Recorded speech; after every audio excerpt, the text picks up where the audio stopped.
Across the unfathomable darkness of the cosmos, a tapestry of light unfolds. Each point of shimmering luminescence is not a single star, but an entire galaxy, a sprawling island of hundreds of billions of suns, each a potential anchor for worlds.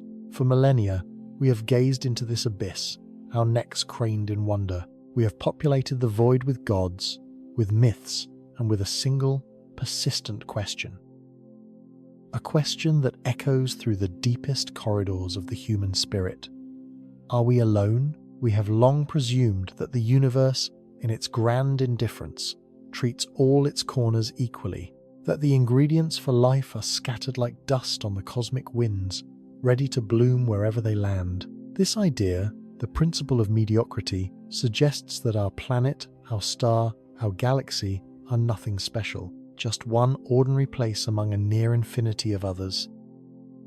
But what if this comforting assumption is profoundly, fundamentally wrong? What if the universe is not a uniform garden, but a landscape of extremes, a terrain of celestial continents, some fertile and teeming with potential, others impossibly barren?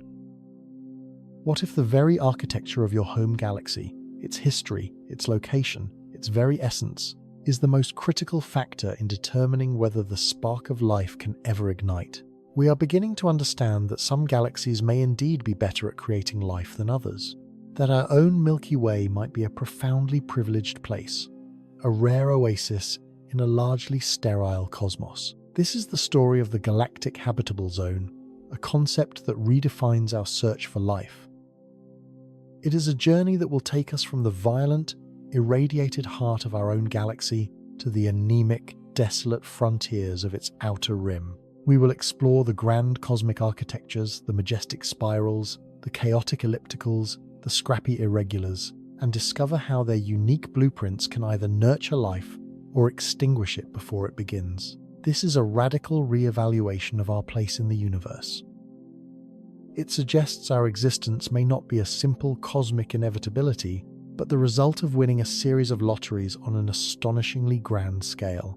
To comprehend this cosmic real estate, we must first abandon a cherished notion. We are all familiar with the concept of a star's habitable zone, that temperate sliver of space, often called the Goldilocks zone, where a planet is not too hot and not too cold for liquid water.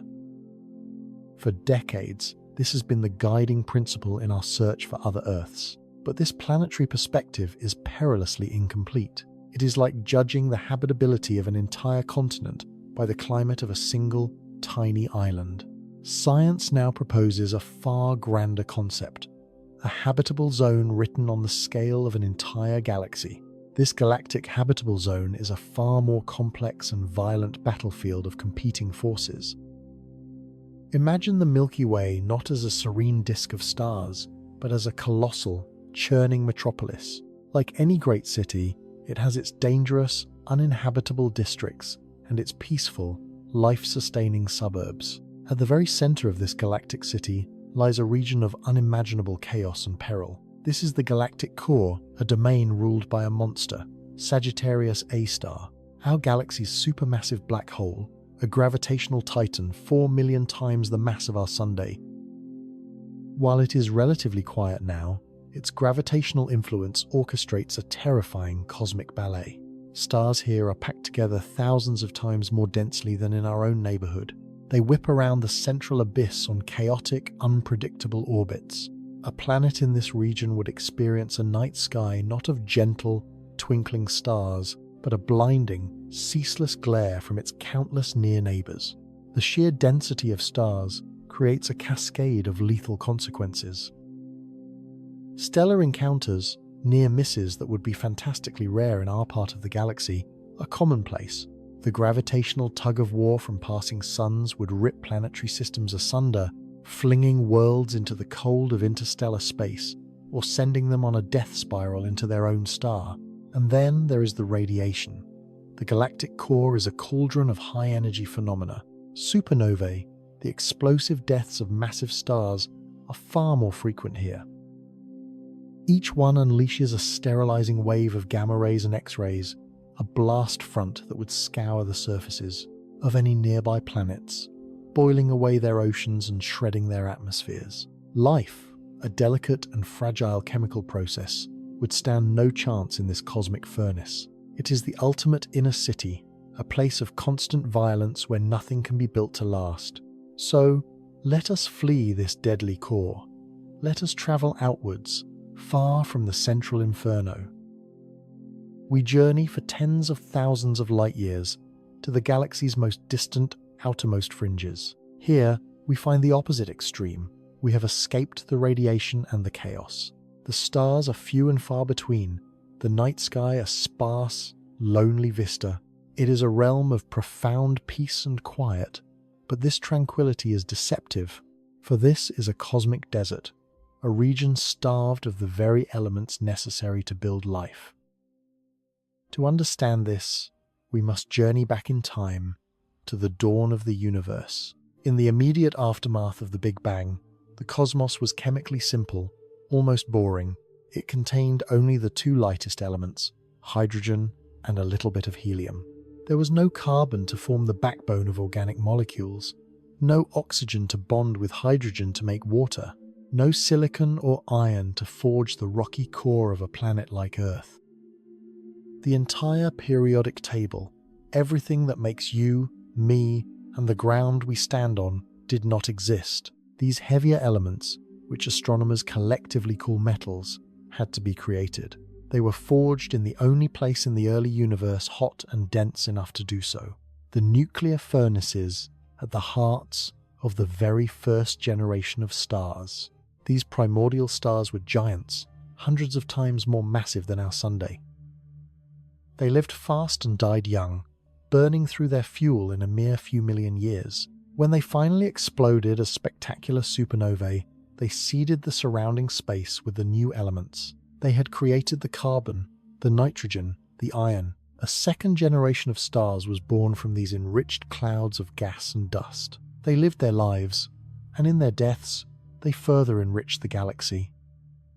This process of stellar birth, death, and enrichment has continued for over 13 billion years.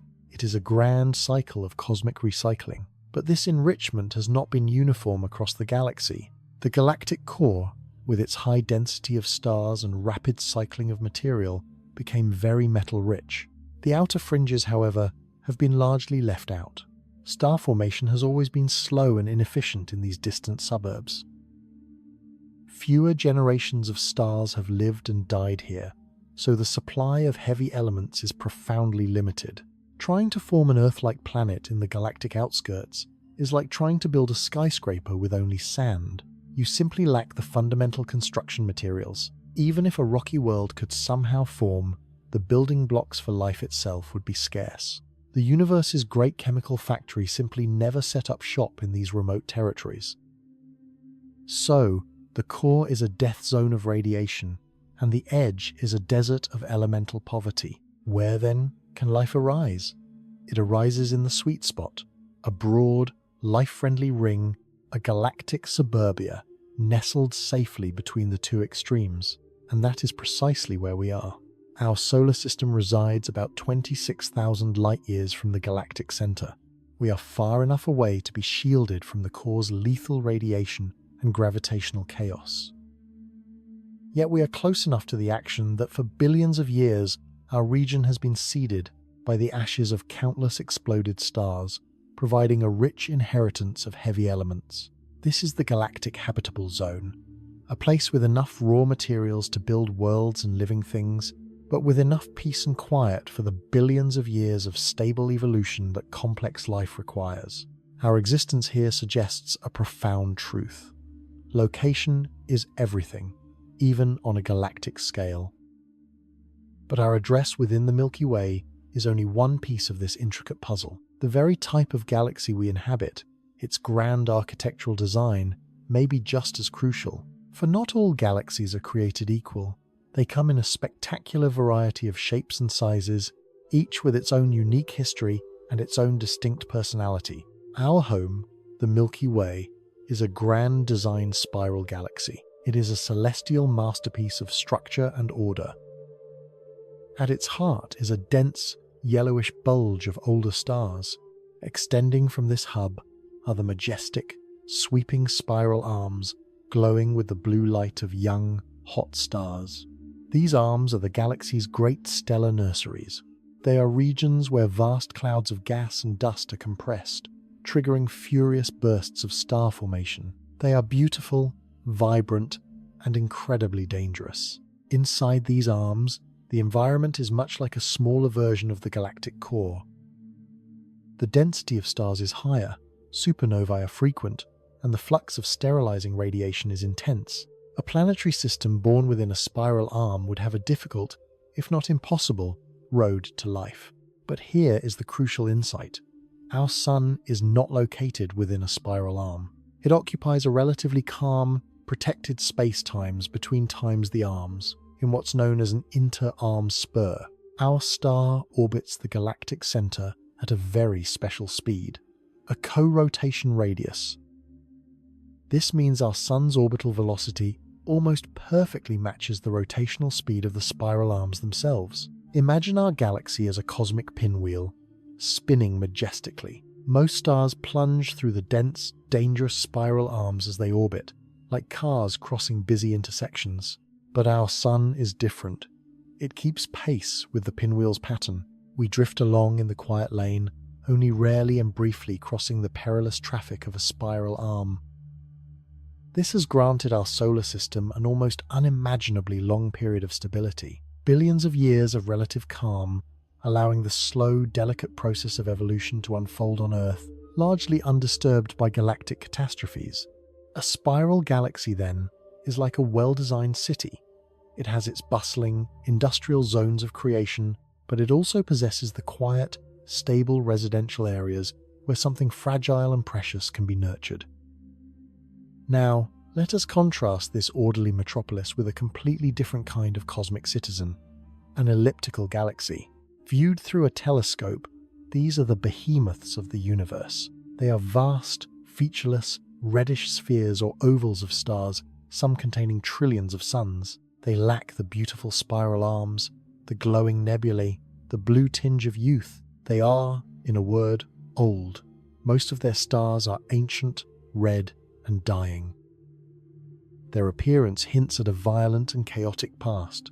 Elliptical galaxies are believed to be the products of cosmic cannibalism. They are formed from the cataclysmic mergers of multiple smaller galaxies, including spirals like our own. Imagine two cities the size of the Milky Way, each with hundreds of billions of stars colliding and merging over hundreds of millions of years. The gravitational forces involved in such an event are titanic. The elegant, ordered, disk-like orbits of the original spiral galaxies are utterly destroyed. In their place, a new, randomized system emerges. Stars in an elliptical galaxy do not circle the center in a calm, predictable plane. Instead, they swarm around it like a hive of angry bees on highly elongated, plunging, and chaotic orbits. A planet in such a galaxy would have no safe haven. Its path would constantly intersect with other stars. The risk of a life-ending gravitational disruption or a bath of radiation from a near neighbor would be constant. Furthermore, the very process that creates an elliptical galaxy also signs its death warrant for future life. The intense burst of star formation during the merger uses up virtually all the available gas and dust. Once this cosmic fuel is gone, no new stars can be born. The galaxy becomes a static, aging museum of old, metal-poor stars. There are no stellar nurseries, no new generations of suns to enrich the environment with heavy elements. An elliptical galaxy is a cosmic retirement home, a place where the fires of creation have long since died out. It is a post-industrial wasteland, a dangerous, chaotic relic of a violent past. The prospects for life finding a stable foothold in such a place appear grim, perhaps even impossible. Between these two great archetypes, the orderly spirals and the chaotic ellipticals, lies a third class, the irregulars. These are the misfits of the cosmic zoo, galaxies without any defined shape or structure. Often smaller than the Milky Way, they are frequently distorted and misshapen by the gravitational pull of larger neighbors. These dwarf and irregular galaxies can be vibrant places, often experiencing intense, galaxy-wide bursts of star formation. But this vibrancy comes at a cost. Their small size makes them incredibly vulnerable. A single, massive supernova explosion, an event that would be a localized affair in a giant like the Milky Way, could be powerful enough to blast most of the gas and dust straight out of a small dwarf galaxy, sterilizing it and halting all future star formation in a single blow. Their weak gravitational grip also makes them susceptible to being torn apart by larger galaxies. They are the cosmic equivalent of small island nations, prone to being wiped out by a single, catastrophic event. While not impossible, the odds seem stacked against life gaining the long-term stability it needs to thrive in such a fragile environment. This galactic taxonomy paints a startling picture. It suggests that the very type of galaxy we call home is a critical prerequisite for our existence. Our large, stable, well-ordered spiral galaxy, with its long-lived disk and quiet neighborhood, may be one of the few cosmic architectures capable of hosting complex life over geological timescales. The universe suddenly seems less like a level playing field and more like a celestial hierarchy, with certain galactic structures being vastly more suitable for life than others. But there is another dimension to this puzzle, one that unfolds not in space, but in time. Is there a golden age for life in the universe? A specific cosmic epoch when conditions are just right? Let us rewind the cosmic clock all the way back to the beginning. For the first few 100 million years after the Big Bang, the universe was a profoundly hostile place for life. It was a frantic, chaotic era. The first stars, those massive, brilliant blue giants, were igniting. They were the forges creating the first heavy elements, but they lived for only a fleeting moment. They exploded with unimaginable violence, seeding a universe that was still too hot, too dense, and too chemically primitive to support planets, let alone biology. It took time, billions of years of it, for enough generations of stars to live and die to enrich the interstellar medium with a sufficient abundance of carbon, oxygen, and iron. Only then could the universe begin to form rocky planets in earnest. Only then could the raw materials for life become commonplace. This implies that life could not have started too early in cosmic history. The universe needed to mature, to build up its chemical inventory. Galaxies like ours, which are over 13 billion years old, have had ample time to undergo this enrichment process. A much younger galaxy, on the other hand, might have all the right structural properties of a spiral, but it simply hasn't existed long enough to become chemically ready for life. But what about the future? Does the universe become more habitable as time goes on? Not necessarily. The era we live in now might represent a cosmic sweet spot in time as well. We live in a dynamic universe, one where star formation is an ongoing process. New suns and new planets are constantly being born from clouds of recycled gas and dust. But this cannot last forever. The supply of gas is finite. In the far, distant future, trillions of years from now, the gas will be used up. Star formation will cease. The galaxies will slowly fade.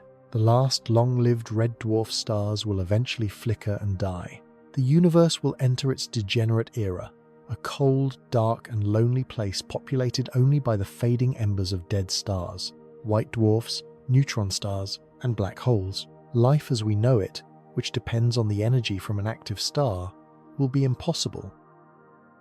We seem to be living in a privileged moment, a stelliferous era after the universe had enough time to become chemically rich, but before the lights start to go out for good. This temporal habitable zone, this cosmic springtime, might be the only window in the universe's long life, when beings like us can emerge.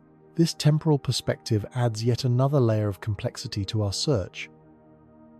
When we point our powerful telescopes at a galaxy billions of light years away, we are not seeing it as it is today. We are seeing it as it was billions of years ago.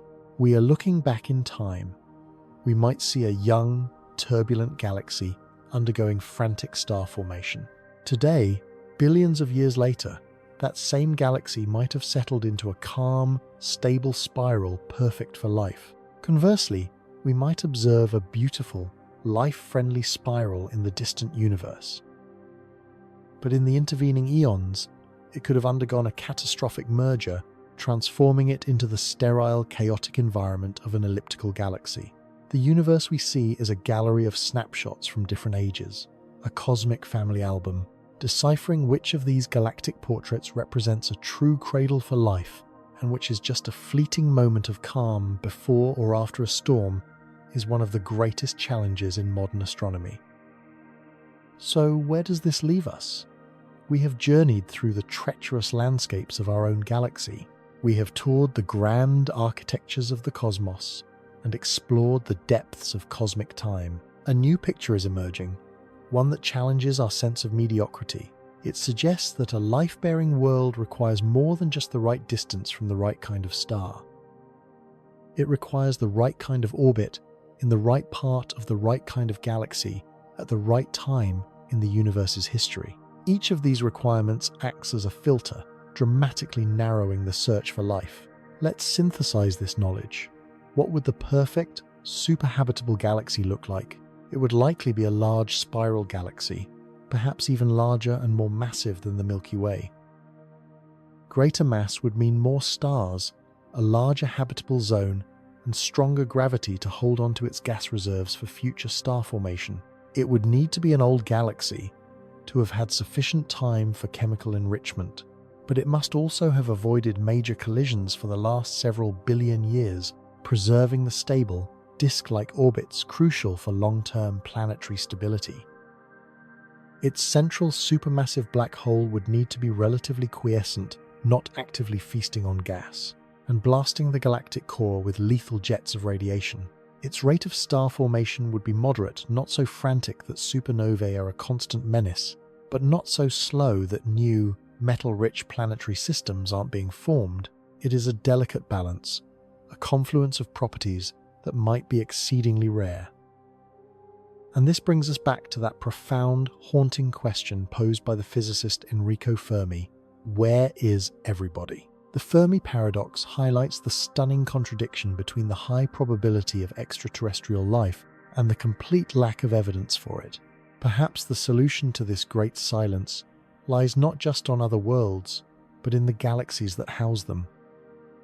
Perhaps the reason we hear nothing is because the number of galaxies that meet all these stringent criteria is vanishingly small. Maybe most galaxies are cosmic death traps, violent ellipticals, fragile irregulars, or spirals with overly active cores. Maybe life is not a cosmic imperative, but a fragile exception, a lucky accident that can only occur when the galactic conditions are just right. We may not be just a pale blue dot, but residents of a pale blue galaxy, a rare and precious haven in an overwhelmingly hostile universe. This perspective does not diminish our search. It enriches it. It gives it focus. With instruments like the James Webb Space Telescope, we are no longer just counting stars. We can now begin to perform galactic-scale astrobiology. We can analyze the light from the most distant galaxies, measuring their chemical compositions, their star formation rates, their histories, and their structures. We can begin to catalogue the cosmos, to identify those rare galactic gems that look most like our own, those places that might have won the same cosmic lottery. The search for life becomes a search for other Milky Ways, for other privileged corners of the cosmos. We find ourselves at a remarkable moment in history. We are the first generation to understand that our existence is inextricably linked to the grand life cycle of our galaxy. We are the children of the Milky Way, forged from elements created in the hearts of its long-dead stars, nurtured by its stability, and protected by our fortunate position within its grand design. Every atom in our bodies is a testament to a 13 billion-year history of cosmic evolution. To look up at the night sky is to look at our extended family, a vast and varied collection of galactic homes. Some are chaotic and broken, others are ancient and faded, but some, a precious few, might be just like our own. They may be other oases of stability and potential, where on another world, orbiting another quiet star, in another unassuming galactic suburb, another form of consciousness is just now looking up and asking the very same question. The quest to find them has only just begun.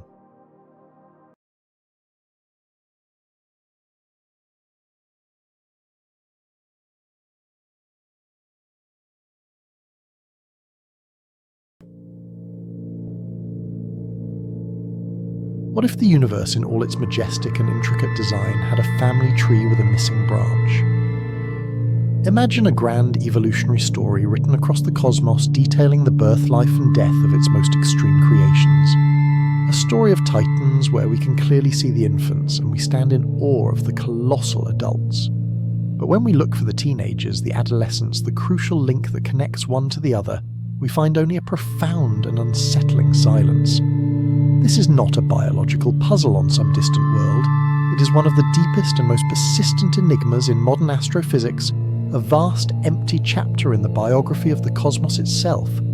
It is the mystery of the missing middler ghost in the gravitational machine, and our journey tonight is to hunt for that ghost, to fill that void, and to perhaps finally complete the story. To do so, we must first understand the two great dynasties we already know, the two titanic families of black holes that bookend this cosmic riddle. Our story begins not with a whisper, but with a shriek of cataclysmic violence. Imagine a star, a true leviathan of its stellar nursery, at least 25 times more massive than our own humble sun. For millions of years, it has burned with a ferocious intensity, a celestial blowtorch fusing hydrogen into helium, and then helium into carbon, forging the heavier elements in its core, the very stuff of which you are made. It is a brilliant, defiant beacon against the endless dark. But this brilliance comes at a terrible cost. Its fuel is finite and its mass is its own worst enemy. Deep within its heart, the outward push of nuclear fusion has been locked in a titanic struggle with the inward pull of gravity. For its entire life, these two forces have maintained a delicate, furious equilibrium. Now the fuel runs out. The fire in the furnace sputters and dies. In less than a second, the stalemate is broken. Gravity, the universe's most patient and relentless force, wins. The star's colossal outer layers, now unsupported, come crashing down. They accelerate inwards at a quarter of the speed of light, slamming into the impossibly dense, newly formed core. The result is a rebound shockwave of unimaginable power, an explosion so luminous it can briefly outshine its entire home galaxy. A supernova. For a few brilliant weeks, it is a spectacle of cosmic creation seeding the interstellar medium with the elements needed for new stars, new planets, and perhaps new life. But what is left behind in the fading afterglow of this cosmic firework is something far more extreme, far more permanent. The core of that once great star, crushed beyond all known physics, continues to collapse in on itself. It shrinks past the point of a neutron star, past any boundary that matter as we know it can withstand. It collapses forever, pinching off a piece of space-time itself. What remains is a stellar mass black hole, a ghost of a star weighing perhaps 5, 10, 30, or on rare occasions approaching 100 times the mass of our sun. Its entire substance is compressed into a region of zero volume and infinite density, a singularity cloaked from our view by the event horizon, the ultimate one-way membrane from which not even light can escape. These are the commoners in the kingdom of black holes. They are born from a single definitive act of cosmic death. Throughout our own Milky Way, they drift by the millions dark predators silently stalking the stellar plains. Most are invisible lone wanderers, betrayed only by the subtle way their gravity bends the starlight of objects far behind them, a fleeting gravitational lens. But some are not alone. They are locked in a gravitational waltz with a companion star, a partner that survived the supernova blast. Here the black hole's presence becomes terrifyingly apparent. Its immense gravity acts like a cosmic siphon, pulling a stream of incandescent gas from its living companion. This stolen material doesn't fall straight in. Instead, it is whipped into a ferocious spinning accretion disk, a celestial maelstrom of superheated plasma. Friction and magnetic fields in this disk heat the gas to millions of degrees, causing it to blaze with high-energy X-rays. It is this scream of tortured matter, this final cry from the edge of oblivion, that allows our telescopes to find them. We see not the black hole, but its last violent meal. We have found dozens this way, these stellar vampires feasting in the dark. We can weigh them, measure their spin, and confirm their existence. They are the fundamental building blocks, the seeds of cosmic darkness, the tangible endpoint for the most massive stars in the universe. They represent one end of the known spectrum, the smaller, almost personal scale of gravitational collapse. They are the infants in our cosmic family portrait. But to find the other side of this family, the galactic patriarchs, we must pull our perspective far back from the death of a single star to the scale of galaxies themselves. Look towards the heart of nearly any grand galaxy you can find in the sky, from the majestic sweep of Andromeda to the swirling arms of the Whirlpool Galaxy. Look even deeper towards the glowing, star-choked centre of our own Milky Way, a place of frantic motion and unimaginable power. There at the gravitational nexus of it all, you will not find a star. You will not find a cluster of stars. You will find a monster of an entirely different order of magnitude. This is the realm of the supermassive black holes. These are not the ghosts of dead stars. They are the dark hearts of galaxies. They do not weigh tens or even hundreds of solar masses. They weigh millions, hundreds of millions, and in some cases tens of billions of times the mass of our Sun. Our own galaxy's central black hole, a relatively modest specimen named Sagittarius A, clocks in at over 4 million solar masses. All of that incomprehensible weight is concentrated at the galaxy's core, acting as the ultimate gravitational anchor. It is the celestial conductor of a vast cosmic orchestra. The galaxy does not orbit the supermassive black hole, but the black hole's immense gravity well dictates the chaotic high-velocity dance of the stars in the galactic core. For decades, their existence was merely a powerful theory, a necessary mathematical component to explain the furious motion of these central stars which whipped around an unseen centre at breathtaking speeds. To explain their orbits, there had to be something unimaginably massive and yet completely dark lurking there. Then we built telescopes powerful enough to see the effects directly. We tracked individual stars in our own galactic centre for years, watching them execute perfect Keplerian orbits around nothing. The only object that could command such loyalty, that could fit within the tight confines of those orbits, was a supermassive black hole. And when humanity linked telescopes across the globe to form one Earth-sized Eye the Event Horizon telescope, we did the impossible. We captured a shadow, a silhouette of darkness against a fiery ring of light, the portrait of the supermassive black hole at the heart of the galaxy M87, a titan weighing 6.5 billion solar masses. The evidence is now undeniable. They are real, and they are fundamental to the cosmos. They are not merely passive relics. When they feed, they can become the most luminous objects in the universe. As gas and stars spiral into their accretion disks, the energy released can be trillions of times brighter than our Sun. This is a quasar, a galactic nucleus so brilliant it can be seen from the very edge of the observable universe.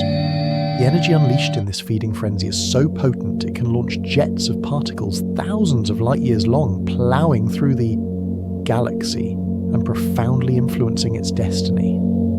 A feeding supermassive black hole can regulate the birth of new stars, clearing out gas from the galaxy and effectively sterilizing it for eons. They are not just objects within galaxies. They are cosmic engines, sculptors of galactic evolution, the architects of cosmic structure. They are the undisputed patriarchs, the ancient kings on their gravitational thrones. And so the two great families are established. On one side, we have the stellar mass black holes, the commoners born from the explosive death of a single star, weighing in at a few dozen, perhaps up to 100 solar masses. On the other side, we have the supermassive royalty, the galactic anchors weighing millions to billions of solar masses, the infants and the colossal adults. And it is here, standing between these two well-documented populations, that we confront the unnerving silence, the gaping chasm in our understanding. Where is everything in between? Where are the black holes that weigh 500 solar masses, or 1,000, or 10,000, or 100,000? Nature as we understand it does not typically build in such disconnected leaps. Evolution, both biological and cosmic, favours gradual steps, a continuous spectrum of growth and development. We see fledgling stars, main sequence stars, and aging giant stars. We see dwarf galaxies, spiral galaxies, and giant elliptical galaxies. There is a continuity, a clear path of progression from small to large. Yet in the world of black holes, it is as if a crucial chapter has been torn from the book of cosmic creation. We have found a universe filled with newborns and ancient giants, but we are left to wonder where the adolescents are. This isn't just a trivial curiosity, it strikes at the very heart of how we believe the largest structures in the universe are assembled. The existence of billion solar mass black holes in the early universe is one of the most significant challenges in cosmology. How did they get so big so fast? A stellar mass black hole born in the universe's infancy simply cannot grow to a billion solar masses in the available time by slowly consuming gas and the occasional star. The numbers don't add up. It would be like trying to fill an ocean with an eyedropper. There must be a more efficient pathway, a faster growth track. The most elegant and logical solution to this profound cosmic puzzle is that there is another class of object we have been missing all along, an object that can bridge this impossible gap. Theorists have given them a name: intermediate mass black holes. These are the lost tribe, the missing link in black hole evolution. They are hypothesized to weigh from a few hundred up to a few 100,000 times the mass of our Sun, placing them perfectly within that vast silent desert between the stellar and supermassive populations. They would be the perfect cosmic stepping stones. Perhaps they form in the hearts of dense ancient star clusters, where dozens of stellar mass black holes and massive stars can merge in a runaway chain reaction. Or maybe they were forged from the direct collapse of massive gas clouds in the primordial universe before the first galaxies had even fully formed. However they are born, their existence would change everything. They could be the seeds, the gravitational kernels from which supermassive black holes grow. A galaxy could form around one of these intermediate objects, or multiple IMBHs could spiral together and merge at a galactic center, building up the supermassive titans we see today in a far more rapid and plausible way. They are the crucial ingredient that makes the cosmic recipe work. Without them, our theories of galaxy formation feel incomplete, hollow, and yet, for all their theoretical importance, they have remained maddeningly elusive. Finding them is exceptionally difficult. They're too small to dominate the center of a large galaxy like a supermassive black hole, making their gravitational influence subtle and hard to detect from afar. But they are also too massive to be formed from a single star, meaning they are unlikely to have a close stellar companion whose X-ray screams would betray their location. They lurk in the shadows in a mass range that makes them cosmic ghosts. This is the grand challenge, the epic quest we are now embarking upon. Our mission is to venture into this observational wilderness, to hunt for the faintest whispers and most subtle clues that might finally reveal the universe's hidden middleweights. We will search the hearts of globular clusters, those ancient dense cities of stars. We will scan the skies for flares of light from stars torn asunder by an unseen force. We will listen for the faintest gravitational ripples in space-time itself. The search is on. The evidence is mounting, and finding this missing link would not just fill a gap in a chart, it would illuminate the entire process of cosmic construction, revealing at last how the universe builds its greatest monsters. The hunt for the intermediate mass black hole has begun. What happens when a foundational story of the cosmos has a missing chapter? We thought we had mapped the lineage of creation's most enigmatic objects. On one side of the family tree you have the ghosts of giants. These are the stellar mass black holes born from the spectacular death throes of singular colossal suns. They are the violent punctuation marks at the end of a star's luminous sentence. Weighing in at a few dozen times the mass of our own sun, they are cosmic predators. Solitary, compact and voracious, they drift through the void, their presence betrayed only by the captured screams of unfortunate stars or the whisper of gravitational waves. They are born from a process we can model, a physics we can grasp. The life cycle is a drama in 3 acts: a star's brilliant life, its cataclysmic supernova death, and the final silent collapse of its core into a point of no return. This is a story with a beginning, a middle and an end we have witnessed. Then you turn your gaze to the other side of the cosmic ledger. Here in the sprawling incandescent hearts of virtually every major galaxy you find the titans, the supermassive black holes. These are not mere objects, they are gravitational monarchs, celestial anchors, around which entire star cities of hundreds of billions of suns perform a celestial ballet lasting billions of years. They are not measured in dozens of solar masses, but in millions, sometimes billions. Sagittarius A. The slumbering behemoth at the centre of our own Milky Way tips the scales at over 4 million suns. The The monster in the galaxy M87, the first of its kind we ever directly imaged, is a staggering 6.5 billion solar masses. It's a weight so immense it warps the very fabric of space-time into a bottomless well, its shadow stretching wider than our entire solar system. And here, buried within this grand established narrative of the small and the colossal, lies the paradox. Here lies the gaping, unnerving void in our understanding. We had found the mice, and we had found the elephants. But for generations we could find absolutely nothing in between. No cosmic wolves, no celestial lions, just a silent, inexplicable chasm separating the two known kingdoms of black holes. This wasn't merely a small gap in the data, it was a profound logical inconsistency, a cosmic mystery that whispered of a fundamental piece of the puzzle we had somehow entirely missed. The universe, it seemed, was hiding a secret, a missing link in the evolutionary chain of its most extreme creations. To truly feel the weight of this enigma, you have to journey back with us back to the final fiery moments of a star destined for greatness and oblivion. Imagine a sun at least 25 times more massive than our own. For millions of years it has been a titanic nuclear furnace, a brilliant sphere of incandescent plasma, held in a delicate, violent equilibrium. Deep within its core, the crushing force of its own immense gravity tries to collapse it. Pushing back is the ferocious outward pressure from nuclear fusion, a celestial blowtorch transmuting lighter elements into heavier ones, releasing staggering amounts of energy in the process. It is a lifelong war waged against itself, but this war cannot last forever. The star, like all stars, has a finite amount of fuel. As it ages, it burns through hydrogen, then helium, forging a layered onion-like core of progressively heavier elements: carbon, neon, oxygen, silicon. Finally, the furnace creates iron, and with iron the battle is lost. Iron is stellar ash. Fusing it consumes energy rather than releasing it. The outward pushing fire in the star's heart suddenly sputters and dies. In an instant, the equilibrium that defined the star for eons is shattered. With the furnace extinguished, gravity wins. It wins utterly and catastrophically. The star's core, an iron ball already denser than anything on Earth, collapses in on itself in less than a second. It implodes at a quarter of the speed of light, crushing protons and electrons together to form a hyper-dense ball of neutrons. This implosion triggers a rebound, a shockwave of unimaginable power that blasts outwards, meeting the star's still collapsing outer layers head-on. The resulting explosion is a supernova, an eruption so brilliant it can briefly outshine its entire host galaxy. It is one of the most violent events in the universe, a crucible that forges and scatters the heavy elements, the gold in your jewelry, the calcium in your bones across the cosmos, seeding the next generation of stars and planets. It is the ultimate act of cosmic recycling. But what of the core?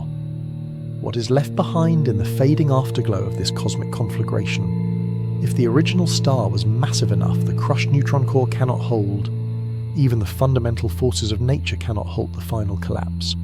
Gravity, relentless and absolute, squeezes the remnant down past any known state of matter, beyond the grasp of our physics. It crushes it down to a singularity, a point of infinite density. A stellar mass black hole is born. This story, for all its violence and grandeur, is comforting to scientists. It is a process governed by well-understood physics, a predictable outcome for the universe's most massive stars. We can observe the supernova remnants. We can detect the gravitational waves from merging black holes born this way. We can see them in binary systems, siphoning gas from a companion star, creating accretion disks that glow fiercely in X-rays before the material takes its final plunge. We have their fingerprints. We know their origin story. There is a limit, however. The very process that creates them also caps their size. The most massive stars are so luminous, so violent, that they blow away huge portions of their own mass in powerful stellar winds long before they ever go supernova. This cosmic sandblasting means that when they finally collapse, there's a natural ceiling on how much mass is left to form the black hole, typically no more than a few dozens, perhaps 100 solar masses at the absolute extreme. You simply cannot make a million solar mass black hole this way. It's like trying to build a skyscraper out of a single bucket of sand. The raw materials just aren't there. So we turn our attention back to the galactic center, to the supermassive behemoths. If they weren't born from a single star, how did they come to be? The simple answer seems to be that they grew. They started small, and over the eons fed on a diet of gas dust and unlucky stars slowly accumulating mass. This is where the timeline of the universe delivers a devastating blow to that simple theory. Using our most powerful telescopes, we can look back in time. Light travels at a finite speed, so observing distant galaxies is like using a cosmic time machine, seeing them as they were when the light first began its long journey to us. And when we peer back into the dawn of the cosmos to a time just 700 or 800 million years after the Big Bang, we see something that should not exist. We see quasars. These are the most luminous objects in the universe galactic cores, blazing with the light of 1 trillion suns. This impossible brilliance is the death scream of matter being consumed by a supermassive black hole. The light from these quasars tells us that fully formed billion solar mass black holes were already in place when the universe was less than 1/10 of its current age. They were not just present, they were cosmic titans reigning over the first generation of galaxies. This is the timing problem, and it is a profound crisis for astrophysics. Starting with a seed from a dead star, a black hole would have to feed at the maximum possible rate continuously for billions of years to reach that size. There's a physical speed limit to this consumption, known as the Eddington limit. If a black hole feeds too quickly, the radiation blasted out by the superheated material in its accretion disk physically pushes away any more incoming fuel, effectively choking itself off. It's a cosmic self-regulation. The ancient quasars mock this limit. They show us behemoths that grew faster than our physics allows, reaching impossible sizes in an impossibly short amount of time. It would be like exploring a new continent and finding 1,000-year-old oak trees that, according to all known biology, could only have been planted a decade ago. It forces you to question the very origins of the seeds themselves. Maybe they didn't start from stellar mass black holes. Theorists faced with this paradox went back to their blackboards. The known methods were insufficient.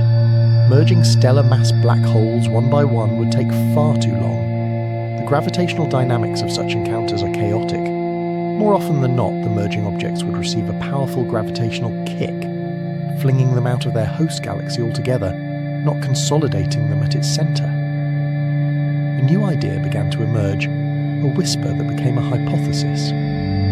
What if the seeds weren't the tiny stellar mass objects we knew? What if the universe had a way to skip the first step? What if there was an intermediate class of black hole, a missing link that could form much larger and provide a more substantial starting point for supermassive growth? This theoretical object was the Intermediate Mass Black Hole, or IMBH. It was a phantom, a ghost in the machine of cosmic evolution, proposed not because anyone had seen one, but because its existence was required to make the rest of the story make sense. It was the perfect bridge across the chasm, weighing in at a few hundred to a few 100,000 solar masses. Large enough to grow quickly, but small enough to have formed through processes other than the direct evolution of a galactic core. But if they existed, where did they come from? Two extraordinary possibilities began to dominate the conversation, each painting a picture of a young universe far more violent and strange than we had imagined. The first scenario takes us into the heart of the most ancient and densely packed structures in our galaxy globular clusters. These are breathtaking spherical swarms of hundreds of thousands, sometimes millions of stars, all born together in a single burst of creation billions of years ago. They are stellar cities, but with none of the comfortable spacing we see in our own galactic neighbourhood. Here stars are packed in 1,000,000 times more densely. Imagine a cosmic mosh pit, a gravitational demolition derby, where stars are constantly interacting, their orbits being twisted and torqued by near misses and close encounters. In this chaotic environment, a process known as mass segregation takes hold. Just as heavier rocks sink to the bottom of a shaken jar of sand, the most massive stars in the cluster inexorably sink toward its gravitational centre over millions of years. The core of a globular cluster becomes a pressure cooker, a crucible crowded with the most massive short-lived stellar giants. Here one of two things could happen. These massive stars could collide and merge, creating a single, unbelievably colossal superstar, which would then live a brief, furious life before collapsing into an intermediate mass black hole of several hundred solar masses. Alternatively, the massive stars could die their individual deaths, leaving behind a dense clutch of smaller stellar mass black holes. In the intense gravity of the cluster's core, these black holes would also sink, find each other, and begin a violent dance of death, a chain reaction of mergers, each collision birthing a slightly more massive black hole, until one grows dominant, clearing out its competitors and becoming a true IMBH. This was a plausible, if spectacularly violent pathway. But another theory, even more ambitious, reached further back in time. It proposed a genesis story from before the first stars had ever ignited. It imagined the universe in its absolute infancy, a time when there were no heavy elements, only vast, pristine clouds of hydrogen and helium gas left over from the Big Bang. Today, when a gas cloud collapses to form stars, it fragments into thousands of smaller clumps because heavy elements help the gas cool down efficiently. But back then, without those elements, the cooling process was incredibly inefficient.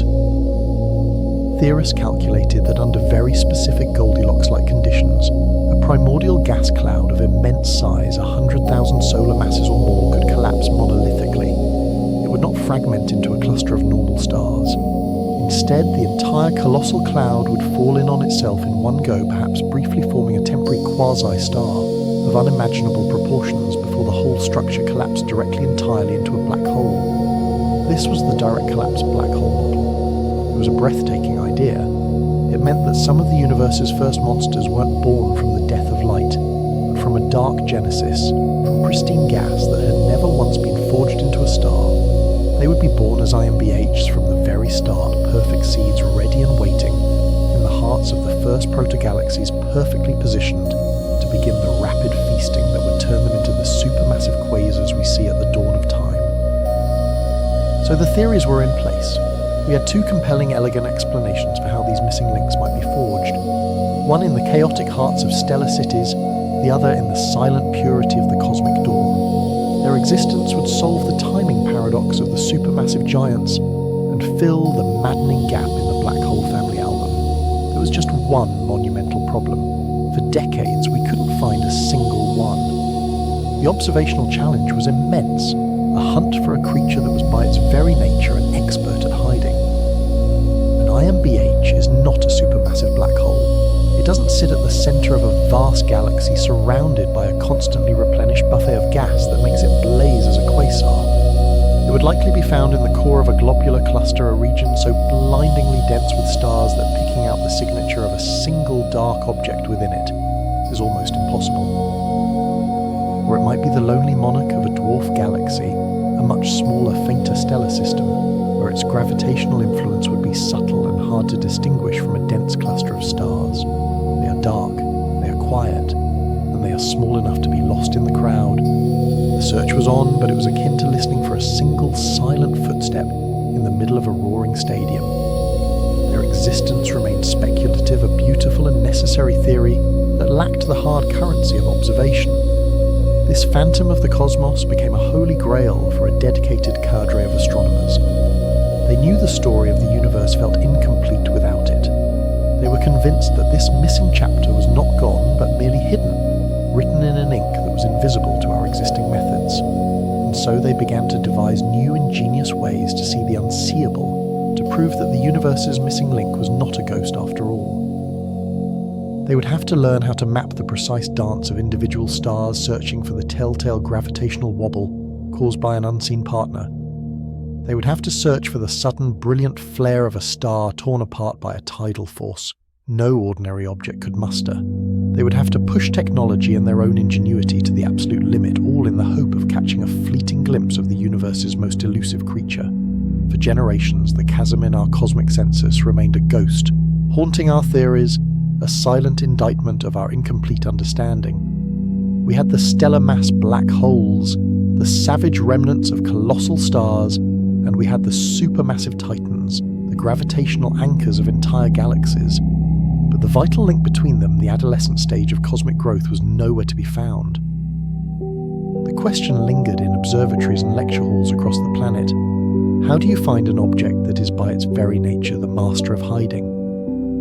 You cannot look for the object itself. You must look for the chaos it creates. You must search for the wreckage left in its wake. The tortured scream of matter being pushed past the breaking point. The hunt required a new kind of sight, a vision capable of piercing the veil of distance and dust to see the universe not in the gentle shimmer of visible light, but in the most violent and energetic wavelengths imaginable. The dawn of this new era arrived in 1999, launched into the cold vacuum of space aboard the Space Shuttle Columbia. Its name was Chandra, a tribute to the great astrophysicist Subrahmanyan Chandrasekhar. More than a telescope, Chandra was a high-energy scalpel designed to perform astronomical surgery. Its exquisitely polished mirrors, a marvel of engineering, could focus X-rays, the light of cataclysm, with a precision 100 times greater than any instrument that had come before.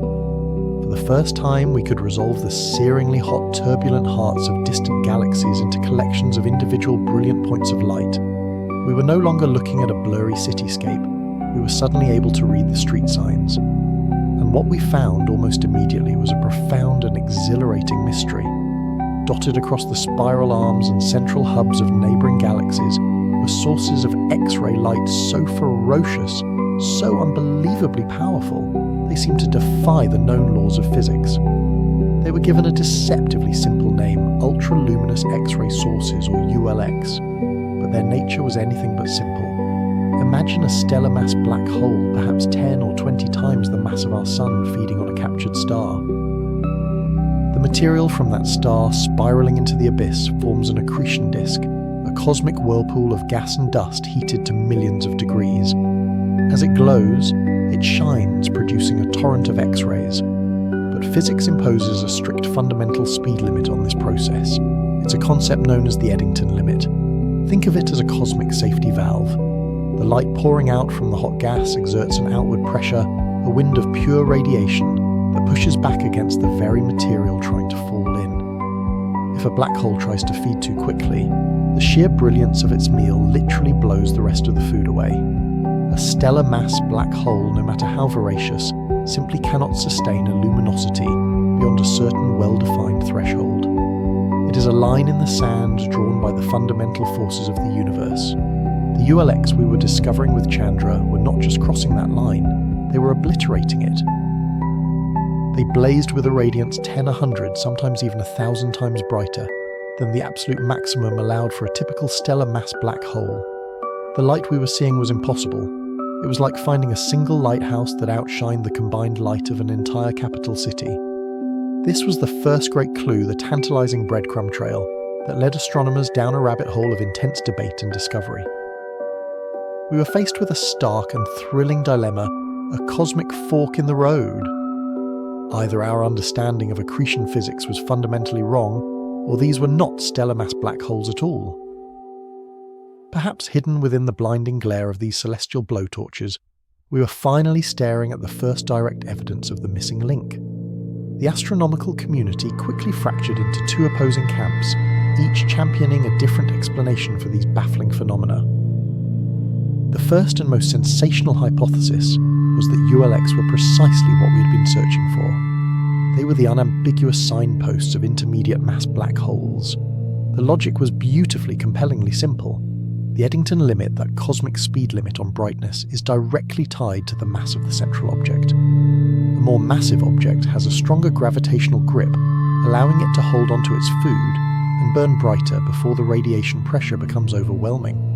A black hole of, say, 1,000 solar masses would have an Eddington limit 100 times higher than a 10 solar mass black hole. The impossible luminosity of a ULX suddenly becomes perfectly natural, even expected, if the engine at its heart is not a stellar pipsqueak, but a genuine intermediate mass leviathan. For this camp, the case was nearly closed. Each new ULX discovered was another potential specimen, another piece of a cosmic puzzle falling neatly into place. They believed they were mapping the habitats of these long-sought-after beasts, charting their distribution across the local universe. But science thrives on skepticism, and a second, more cautious camp soon emerged, armed with an alternative and deeply clever explanation. They argued that we didn't need to invoke a whole new class of black hole to solve the ULX problem. Instead, they proposed that we were being fooled by an exotic cosmic illusion. Their theory centered on the idea that under very specific circumstances, a regular run-of-the-mill stellar mass black hole could appear to break the Eddington limit. One way this could happen is through a process called geometric beaming. Imagine the black hole's accretion disk isn't a simple flat plate. What if, due to extreme magnetic fields or the sheer speed of its rotation, it funnels its energy into two powerful, tightly focused jets, like the beams of a searchlight? If one of those jets happened to be pointed directly at Earth, the source would appear astoundingly artificially bright to us, while an observer looking at it from the side would see nothing out of the ordinary. We would be catching the full fury of its emission in a concentrated beam, radically overestimating its true total energy output. It would be a trick of perspective, a cosmic sleight of hand. Another, even more complex idea involves something called supercritical accretion. This theory suggested that under a relentless barrage of infalling matter, the accretion disk itself could transform. Instead of a thin, elegant whirlpool, it might puff up into a thick, donut-shaped structure, a chaotic maelstrom of gas that could trap some of its own radiation and channel the rest out through a vortex-like funnel. This slender disk model provided a physical mechanism for a stellar mass object to punch through its theoretical ceiling, sustaining a luminosity far greater than what the classical Eddington model would permit. The debate became fierce, a high-stakes intellectual battle, fought in the pages of scientific journals and at international conferences. On one side, you had the elegant simplicity of the IMBH hypothesis. On the other, the complex but plausible physics of the superaccretion and beaming models. The universe was presenting us with a crime scene, a source of impossible energy, and two completely different culprits. One was a giant leaving proportionately giant footprints. The other was a much smaller suspect, but one who had found a way to use an exotic, highly focused weapon. To break the stalemate, we had to move beyond simply measuring the brightness of the light. We needed more data, different kinds of data. We had to find a way to peer through the glare of the ULX and interrogate the central engine directly. The search expanded, diversifying its methods and employing the full arsenal of modern astronomy. If some ULX were indeed powered by stellar mass black holes firing relativistic jets, then those jets should produce more than just X-rays. As they blasted through the interstellar medium at nearly the speed of light, they should generate powerful shock waves, creating distinctive bubbles of radio emission. This prompted a new campaign, bringing in the power of radio interferometry. Arrays of radio telescopes like the Very Large Array in New Mexico were turned towards the most prominent ULXs. Their combined power allowed astronomers to create images with razor-sharp resolution, sensitive enough to detect the faint radio whispers that might betray the presence of a jet. The hunt was painstaking. In some cases, faint extended radio structures were found lending credence to the beaming hypothesis for at least a subset of these objects. But for many others, the radio silence was deafening. There were no jets, no radio bubbles, just the overwhelming glare of X-rays. These silent sources became the prime candidates, the most promising contenders for genuine intermediate mass black holes. The evidence was tipping, but not decisively. Another clue, however, pointed the search in a completely new direction. Not just to a new kind of object, but to a new kind of environment. Astronomers began to notice that a significant number of ULX were not found randomly scattered throughout their host galaxies. Instead, they appeared to be preferentially located in very specific, very ancient and very crowded neighborhoods, globular clusters. Globular clusters are magnificent, almost magical objects. They are ancient spherical swarms of hundreds of thousands, sometimes millions of stars, all bound together by their mutual gravity. Older than the spiral arms of the galaxies they orbit, these clusters are cosmic fossils, relics from the universe's infancy. They are also among the most densely packed places in the cosmos. In the core of a globular cluster, stars are not isolated points of light separated by vast emptiness, as they are in our own galactic vicinity. They're crammed together, swinging past one another in a frantic, relentless gravitational dance. This stellar beehive is the perfect crucible for creating monsters. The sheer density makes collisions and close encounters not a remote possibility, but an inevitability. Stars can be stripped of their outer layers, binary systems can be disrupted, and black holes formed from the cluster's first generation of massive stars can sink like stones toward the gravitational centre. This is where the theory of runaway collisions comes into play. In the hyperdense core of a globular cluster, a black hole could begin a chain reaction of mergers. It would swallow another black hole growing in mass, and its increased gravitational pull would make it an even more effective predator. It would then capture and consume another and another in a cascade of gravitational violence that could over billions of years build a stellar mass object up to intermediate scale. A globular cluster, therefore, isn't just a city of stars, it's a potential factory for IMBHs. The discovery of powerful ULX residing right in the heart of these ancient clusters was a bombshell. It was circumstantial evidence, yes, but it was powerfully suggestive. It placed a suspected culprit squarely at the scene of a plausible crime. Suddenly, these dense, glittering star cities became primary hunting grounds in the search for the missing link. Observing the core of a globular cluster is an immense technical challenge. You're trying to find the subtle influence of a single dark object amidst the blinding glare of a million suns packed into a space only a few light years across. It required astronomers to develop entirely new techniques. They began meticulously tracking the motions of individual stars near the cluster's centre, using the Hubble Space Telescope and powerful ground-based observatories equipped with adaptive optics to correct for the blurring of Earth's atmosphere. The logic was the same as that used to prove the existence of the supermassive black hole in our own galaxy's core, just on a much more difficult scale. If an intermediate mass black hole was lurking at the centre, its gravity should act like an invisible shepherd, subtly accelerating the stars that swung closest to it. Finding that subtle uptick in stellar velocities, that tiny gravitational fingerprint would be the smoking gun. So the search had evolved. It began with a single perplexing clue: the impossible brightness of ULXs. It grew into a fierce debate between competing physical models, a battle of ideas that pushed the boundaries of theoretical astrophysics. And it had now transformed into a multi-pronged observational assault employing our most advanced tools to scan the skies in different wavelengths and to dissect the most extreme environments the universe has to offer. We were sifting through the glare of distant galaxies, eavesdropping on the radio whispers of cosmic jets, and meticulously tracking the ballet of ancient stars in dense, glittering clusters. The mystery of the missing link was no longer just a gap in a chart. It had become a tangible quest. The candidates were being identified, the hiding places were being narrowed down, and the methods for their unmasking were growing more sophisticated by the day.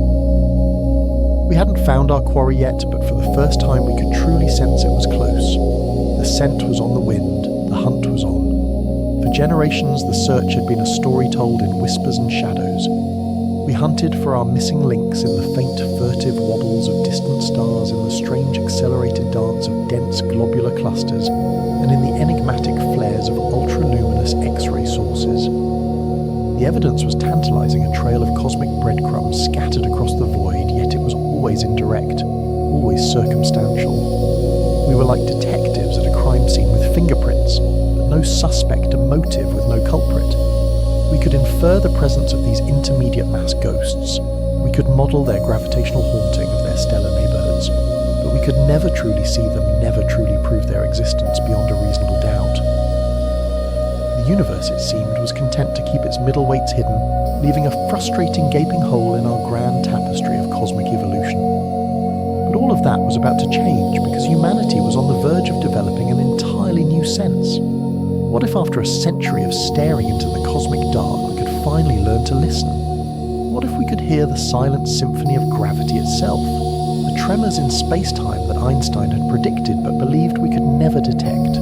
This was not an act of listening for sound, which needs a medium to travel. This was an endeavour of almost unimaginable delicacy, an attempt to feel the very stretching and squeezing of reality as a gravitational wave passed by.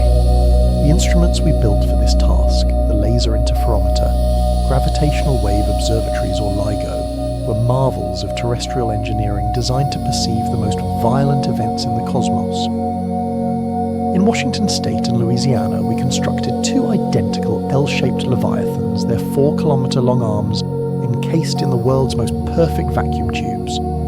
Down these tunnels, we would fire pristine laser beams, reflecting them off mirrors so perfectly polished that if one were the size of a continent, its largest imperfection would be no bigger than a grain of sand. The beams from each arm would meet, and under normal conditions cancel each other out, in a process called destructive interference, leaving only darkness at the detector. But if a gravitational wave, a ripple from some distant cataclysm, were to wash over the Earth, it would minutely stretch one arm of the detector while squeezing the other. This infinitesimal distortion, a shudder 1,000th the diameter of a single proton, would knock the laser beams just slightly out of perfect alignment. For a fleeting instant, the darkness would flicker into light, a signal of a disturbance not on Earth, but in the fundamental structure of the universe itself. For years, the detectors listened in profound silence, a planetary-scale microphone attuned to a frequency no one was certain we would ever hear. Then, on September 14, 2015, the silence was broken. From a distant galaxy, 1.3 billion light-years from home, a vibration arrived. It was the echo of a final violent embrace between two black holes, each about 30 times the mass of our Sun. As they spiraled towards their doom, they churned space-time into a tempest, sending out a crescendo of gravitational waves. The signal, when converted to sound, was a simple, rising chirp lasting less than a quarter of a second. But in that whisper, a revolution was born. We had heard the sound of space-time ringing like a drum. Einstein was right. And more importantly, we now had a new, unambiguous way to witness the universe's most extreme phenomena. In the years that followed, LIGO, soon joined by its European counterpart Virgo, began to build a catalogue of these cosmic collisions. We heard the mergers of neutron stars, the cataclysmic forges that create the universe's heavy elements like gold and platinum. We heard the merging of dozens of stellar mass black holes, filling in the centers of these common cosmic predators. Each detection was a triumph, a new note in the symphony of the gravitational universe. We were learning the language of space-time, but the specific dialect we were desperate to hear the signature of an intermediate mass black hole remained elusive. The ghosts were still silent. That is until May 21st, 2019. On that day, a signal of a completely different character washed over the detectors. It was not the elegant rising chirp we'd grown accustomed to. This was something else entirely. It was a brutish, convulsive shudder of space-time, a signal so short and powerful it was almost mist, lasting barely a tenth of a second. It was less a chirp and more a deep, resonant thump, as if a cosmic giant had slammed a door at the edge of observable reality. The signal, officially designated Q90521, was incredibly faint, buried deep within the noise of the detectors, but it was unmistakably present at all three observatories.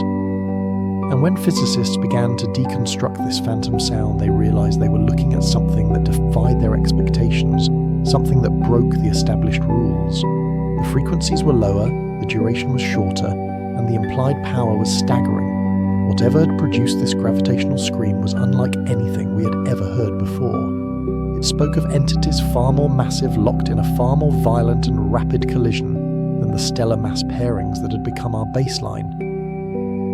The brief guttural cry of G1F21 suggested that we had finally stumbled upon the lair of true monsters. To understand the nature of the event, scientists had to work backwards, using the precise shape of the wave to model the objects that created it. The task was akin to reconstructing two colliding bells, by listening only to the sound of their final shattering chime from across a vast ocean.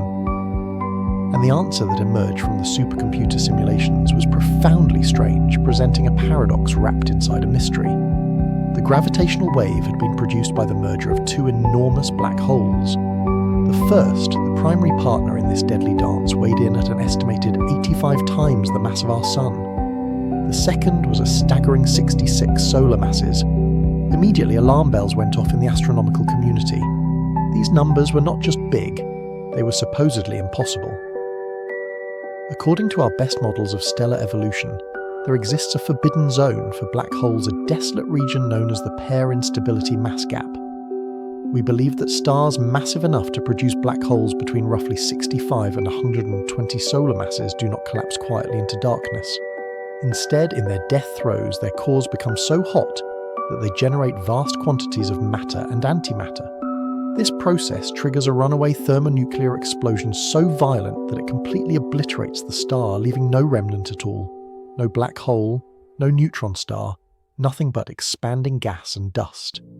Yet here was GW190521, an event apparently caused by at least one, and possibly two black holes dwelling squarely within this forbidden wasteland. It was a confounding puzzle. Where could such impossible objects have come from? The universe was not supposed to make them. A thrilling yet controversial possibility began to take shape. Perhaps these progenitor black holes were not born from the collapse of single solitary stars. Perhaps they were second-generation entities themselves, the product of previous unobserved black hole mergers.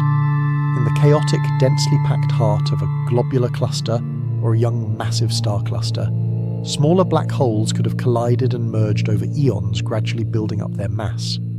A 30 solar mass black hole could merge with a 40 solar mass black hole, creating a new 70 solar mass object, a black hole, that could not have formed from a star but could be built through this process of hierarchical merger. GW190521 might not have been a single isolated event, but the culmination of a long and violent family history, a chain of gravitational cannibalism stretching back through cosmic time. We were potentially witnessing a key mechanism in the cosmic food chain, the process by which black holes grow, evolve and climb the ladder of mass. But the true revelation, the discovery that would send shockwaves through the entire field of astrophysics, was not what these two black holes were, it was what they became. The final moments of the merger encoded in that fleeting gravitational thump described a cataclysm of unimaginable proportions. Occurring some 7 billion years in the past when the universe was only half its current age, these two impossible titans finally surrendered to their mutual gravitational pull. In the last fraction of a second, as they spiraled together at more than half the speed of light, they warped the very fabric of existence into a violent vortex. The collision itself was not an explosion of matter and light, but a silent, pure conversion of mass into raw energy, broadcast across the cosmos as gravitational waves. The peak power of that single moment of that final instantaneous union was 50 times greater than the combined light of every single star in the entire observable universe. It was the most powerful event humanity has ever detected since the Big Bang itself. All of this awesome universe-shaking power was unleashed to announce the birth of a single new object. After the space-time storm subsided, and the universe in that location returned to a silent, stable curvature, a new black hole had been forged in the crucible of the collision. To find its mass, scientists performed a simple but profound calculation. They added the masses of the two parent black holes, 85 and 66 solar masses, and then subtracted the mass that had been radiated away as the pure energy of gravitational waves. That energy, according to Einstein's EMC2, was equivalent to nearly 8 entire solar masses vaporized into space-time ripples in an instant. The final sum, the mass of the black hole left behind, was 142.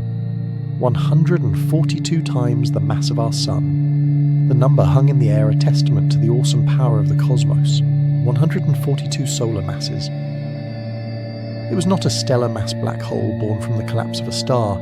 It was far too large.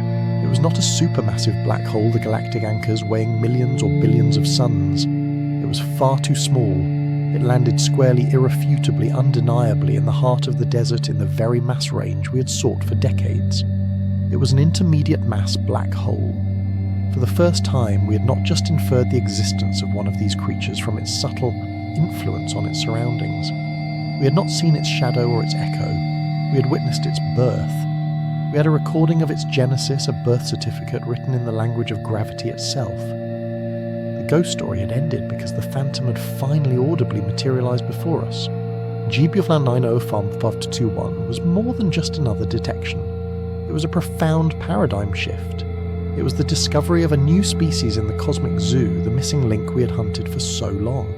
And it did more than just prove that IMBHs exist. It showed us with stunning clarity one definitive way they can be made. They can be built piece by piece through the merger of smaller black holes.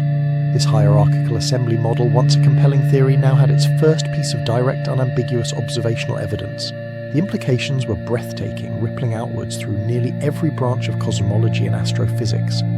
These IMBHs were no longer a theoretical convenience, but a proven component of the cosmic architecture. Suddenly, the strange motions within globular clusters made more sense. They were likely being choreographed by a central IMBH, created through exactly this kind of merger process. The ultra-luminous X-ray sources too bright for any stellar mass object now had a confirmed culprit. More profoundly, this discovery provided the first solid rung on the ladder that connects the small black holes born from stars to the supermassive behemoths that dictate the fate of entire galaxies.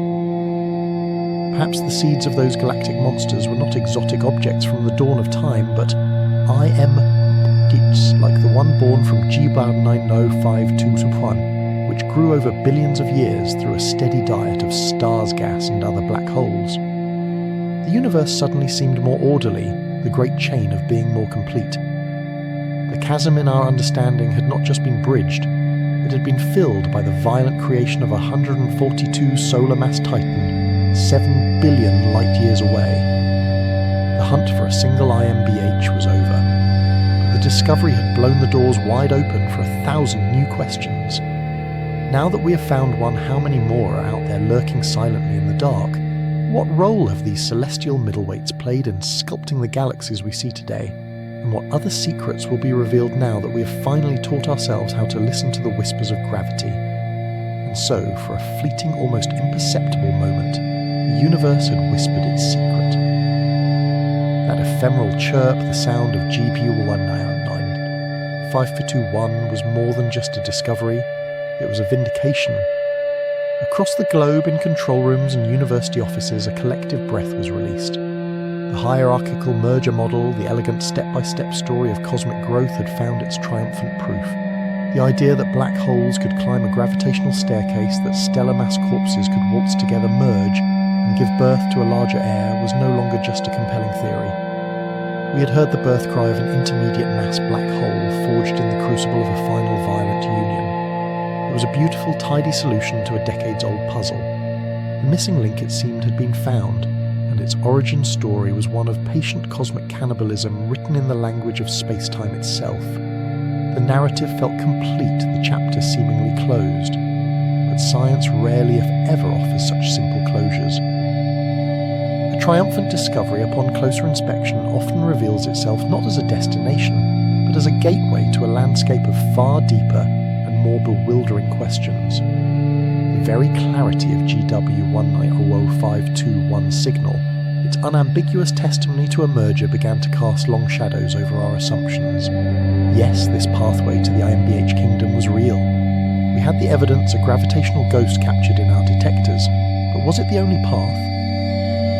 Was this elegant, gradual ascent the sole method the cosmos employed to build its mid-sized monsters? The universe, we were beginning to suspect, is rarely so creatively constrained. In answering one question, we had inadvertently thrown open a Pandora's box of possibilities, revealing that the hunt for the missing link was not over. In fact, it had just fractured into multiple parallel investigations, each searching for a different species of beast. Suddenly, we were not just looking for one missing link, but for an entire hidden lineage, a diverse family of IMBHs with wildly different birthrights.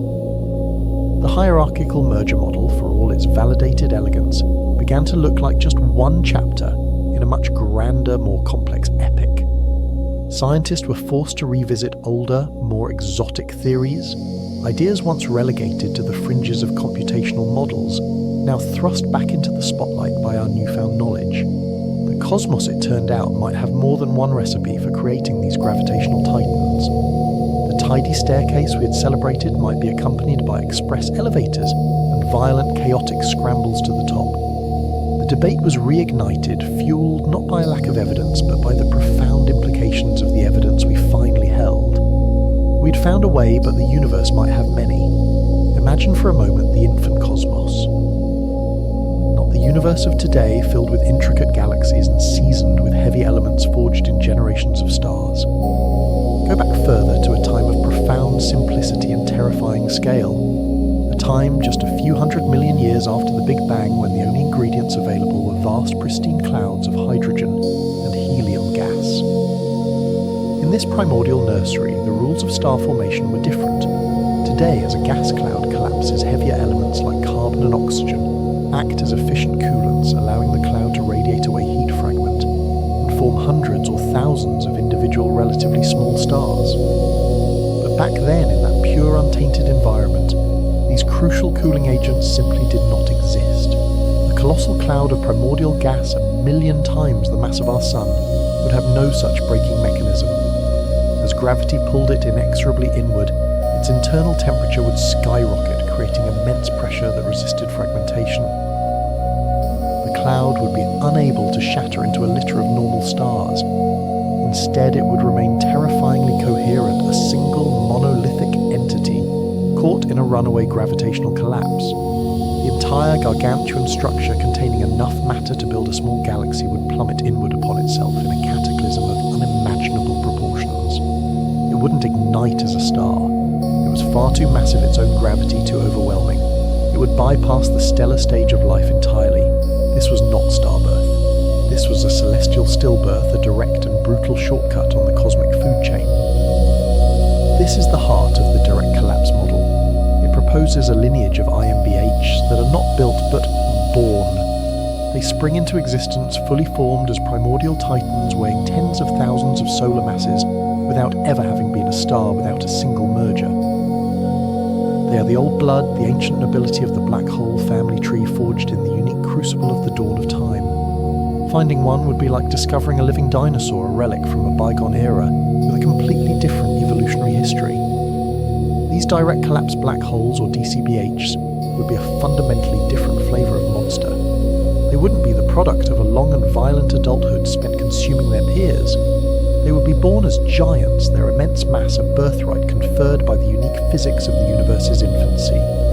The existence of such beings would dramatically alter our understanding of cosmic evolution, providing a ready-made seed to explain the impossibly large supermassive black holes we see shining as quasars when the universe was less than 1 billion years old. It would mean that from the very beginning the cosmos was building giants.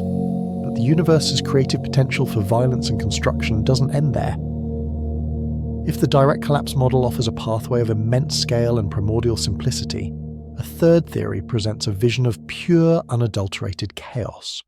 To understand it, we must leave the pristine emptiness of the early universe and travel to a different kind of extreme environment, one that can still be found today, the heart of a globular cluster. These are ancient, breathtakingly dense cities of stars where hundreds of thousands, sometimes millions of suns are packed into a sphere just a few dozen light years across. If you were on a planet inside one, your night sky wouldn't be black. It would be a blinding, continuous blaze of starlight with thousands of stars appearing brighter than the full moon. The gravitational environment here is not a gentle waltz. It is a frantic, violent mosh pit. In the hyper-congested core of such a cluster, stars are not isolated points of light. Their orbits are chaotic, their gravitational interactions constant and unforgiving. Here the theory of runaway stellar collisions comes into play. It begins with the most massive stars in the cluster. Due to a process called dynamical friction, they sink towards the gravitational center like heavy stones in a shaken box of sand. The core becomes a pressure cooker of massive volatile stars. Close encounters that would be astronomically rare in the sparse suburbs of the Milky Way happen here constantly. Stars are flung into one another in a celestial demolition derby. A large star might merge with a smaller neighbour, becoming even more massive and gravitationally dominant. This makes it an even bigger target, an even more effective predator. A chain reaction begins. This newly engorged star, a blue supergiant of unimaginable proportions, barrels through the cluster's core, its gravity pulling in and consuming other stars in a frantic runaway process. One collision leads to another, the star growing catastrophically, with each merger becoming a bloated, unstable behemoth 1,000 times the mass of our Sun. This stellar pile-up cannot last. The colossal composite star, forged from the bodies of its siblings, quickly exhausts its fuel and collapses under its own immense weight. It does not go supernova in a conventional sense. Its gravity is too extreme. It implodes, directly forming an intermediate mass black hole in a single convulsive event born from sheer kinetic violence. This IMBH, a product of a frantic localized feeding frenzy, is a creature of its environment. Its story is not one of primordial grandeur or patient mergers over eons, but of a short, brutal life of relentless consumption in the most extreme stellar environments imaginable. So the stage is set. We have not one, but three compelling narratives for the origin of the same object. The patient architect assembling an IMBH piece by piece through hierarchical mergers. The primordial sculptor creating a giant from whole cloth in a direct collapse. And the chaotic brawler forging a monster in the heart of a stellar demolition derby. GW1905-21 proved the first story is true, but the other two remain tantalizing, unproven possibilities. The new grand challenge for astrophysics is therefore not just to find more IMBHs, but to become cosmic detectives to learn how to distinguish these different flavors of darkness from one another. How can we look at a black hole, an object that by its very nature reveals almost nothing, and deduce its life story? The answer lies not in looking at the black hole itself, but at the clues it leaves behind the fingerprints on the cosmic crime scene. Each formation channel, each recipe, should produce a black hole with a subtly different set of characteristics, a unique forensic signature. An IMBH born from the merger of two smaller black holes like GW90521 should be a wild beast. The final moments of its creation are a maelstrom of spiraling space-time, a violent event that imparts a tremendous amount of angular momentum.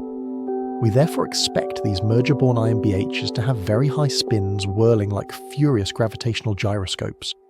Furthermore, the emission of gravitational waves during the merger is not perfectly symmetrical.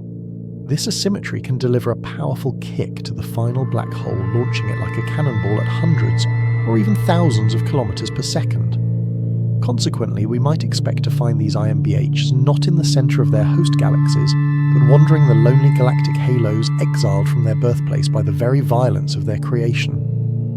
A fast-spinning solitary IMBH is a prime suspect for a hierarchical merger origin. A direct collapse black hole, on the other hand, should carry the signature of its pristine ancient birth. Since it was born from a single relatively orderly collapse of a non-rotating or slowly rotating gas cloud, its spin should be significantly lower. It would be a more sedate, tranquil giant. But the most telling clue would be its environment. These objects could only form in the primordial universe before the cosmos was polluted with heavy elements. Therefore, we must search for them in the most chemically primitive, undeveloped galaxies we can find. We must look for them in ultra-faint dwarf galaxies, tiny ghostly collections of ancient stars that have remained largely untouched since the dawn of time. Finding an IMBH with a low spin sitting quietly at the heart of one of these cosmic fossils would be powerful evidence for the direct collapse model. It would be a living relic, its very existence a testament to a different set of physical laws in the infant universe. And what of the monster from the stellar mosh pit? The product of runaway collisions, its defining characteristic would be its home. It must reside or have originated in the exact center of an incredibly dense old star cluster. Its presence would have sculpted its surroundings. We would expect to see a strange distribution of stars around it, a cusp in brightness, or its gravity has hoarded a retinue of stellar companions. We might also see evidence of the past carnage, an unusual population of blue straggler stars formed from less extreme collisions, or a deficit of the massive stars that were consumed to create the black hole in the first place. The environment itself would be the smoking gun. The IMBH would be the king of a gravitational monarchy, its very existence inseparable from the chaotic, crowded court of stars that both birthed it and now serves it. The cluster's unique structure would be an indelible fingerprint screaming of a violent collisional past. This quest to differentiate between the potential origins of IMBHs is far more than an academic exercise in taxonomy. It strikes at the very heart of one of the greatest mysteries in all of cosmology, the growth of their larger cousins, the supermassive black holes that sit enthroned at the center of nearly every major galaxy, including our own Milky Way. These behemoths, weighing millions or billions of solar masses, pose a profound timing problem. We see them shining as brilliant quasars in the very early universe, at a time when there simply doesn't seem to have been enough cosmic history for them to have grown so large, one stellar mass meal at a time. It's like finding a fully grown redwood tree just 1 year after the seed was planted. It demands a faster, more efficient growth mechanism. This is where the different flavors of IMBHE become critically important. They are the seeds from which these supermassive black holes must have grown. And the nature of the seed determines the entire subsequent life of the tree. If most IMBHs are formed through the slow, patient process of hierarchical mergers, then the timing problem for supermassive black holes becomes even more severe. It's a slow path to building a seed which leaves even less time for that seed to grow into a monster. But if the universe was peppered with direct collapse black holes from the very beginning, born as heavy seeds of 10,000 solar masses or more, the problem vanishes. These ready-made giants would provide a crucial head start, allowing supermassive black holes to balloon to their observed sizes quickly and easily in the early cosmos. The prevalence of this one specific IMBH flavor could single-handedly solve the riddle of the ancient quasars. We have moved beyond a simple search for a missing link. We have uncovered the possibility of a vast, tangled and wonderfully complex family tree for black holes. A tree with different branches, different lineages, each shaped by the unique conditions of its corner of the cosmic forest. The placid giants born in primordial clouds, the chaotic brawlers from stellar cities, and the patient cannibals built from the wreckage of their kin. Each one tells a different story about the universe's capacity for creation and destruction. The revelation of Gibiofantas Vivutudu did not give us the final answer. Instead, it gave us the right questions to ask, transforming our search into a far richer, more nuanced and more profound investigation. The task now is to map this hidden genealogy, to understand which pathways dominate, and to finally reveal the full intricate story of how the universe builds its great engines of gravity from the missing links to the colossal titans that shape the galaxies we call home. For so long, the search has felt like a whispered ghost story, told by astrophysicists in the quiet hours of a long night. We had found tantalizing clues, spectral phantoms and gravitational tremors that hinted at something lurking in the shadows between the known worlds of black holes. Each piece of evidence was a puzzle in itself, compelling, yet incomplete, a single photograph of a creature no one had ever truly seen. Now, standing at the precipice of understanding, we watch as those scattered, lonely clues begin to find each other drawn together by an undeniable truth. The whispers are becoming a roar, the isolated snapshots emerging into a breathtaking panoramic view of a new cosmic reality. This is the moment the case is broken, when threads of inquiry woven independently through space-time finally converge into an irrefutable tapestry of discovery. The first definitive chord in this new symphony of understanding was struck not by light, by the very fabric of space-time itself. The gravitational wave observatories we built to listen for the universe's most violent secrets had already delivered the songs of merging stellar mass black holes, their final frantic chirps of inspiration. But then a new sound began to emerge from the noise, a deeper, more resonant tone that spoke of a different class of collision altogether. It was a lower frequency rumble, a slower, more deliberate spiral of two immense objects whose masses defied easy explanation. These were not the 30 solar mass beasts we had grown accustomed to. The data screamed of objects weighing hundreds, even thousands of times the mass of our sun, locked in a final gravitational embrace. One event, then another, and then a steady, undeniable cadence of detections began to paint a startling picture. These were not anomalies, they were a population. Each new signal arriving from the unfathomable depths of cosmic history was another voice joining the chorus, confirming that intermediate mass black holes did not just exist, but that they were actively, violently shaping the cosmos.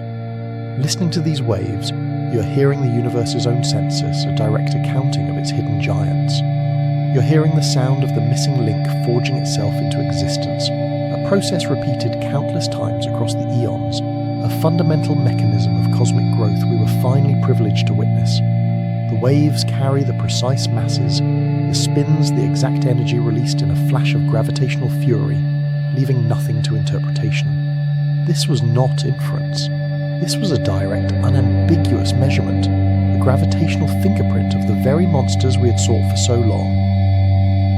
While space-time itself was singing of their existence, a different kind of investigation, one steeped in the most energetic light in the universe, was reaching its own dramatic conclusion. For years, our X-ray telescopes orbiting high above the distorting veil of Earth's atmosphere had been staring into the blazing hearts of distant galaxies and the dense cores of globular clusters. They were hunting for the telltale signature of matter in its death throes, superheated to millions of degrees as it spirals into a black hole's accretion disk. This cosmic blowtorch, a swirl of incandescent plasma, is one of the most luminous phenomena in the universe. Yet the light it emits is a precise forensic tool. The temperature of the disk, the speed of its rotation, and the flickering variability of its X-ray output are all dictated by the mass of the central engine driving it. A stellar mass black hole, with its compact event horizon, creates a ferociously hot, rapidly changing disk. A supermassive black hole, by contrast, governs a cooler, more stable, and vastly larger accretion structure. For decades, we saw only these two extremes. But with more advanced instruments and sophisticated analytical models, we began to detect a strange new class of X-ray sources, a family of celestial beacons that fit neither category.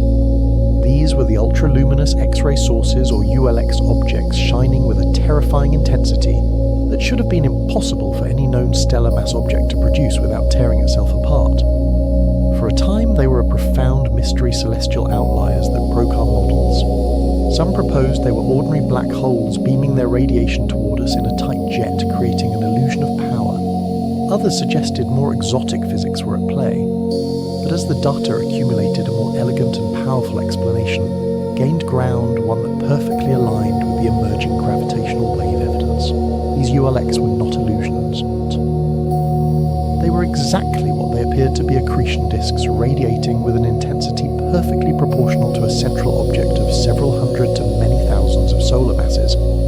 They were the beacons of feeding intermediate mass black holes.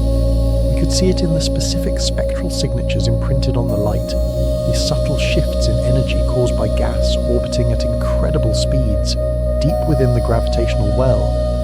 These were not the chaotic flickers of a small black hole, nor the stately grandeur of a supermassive one. They displayed a unique intermediate pattern of variability, a distinct rhythm that was the telltale heartbeat of this missing class. We were no longer just inferring their presence, we were watching them feed.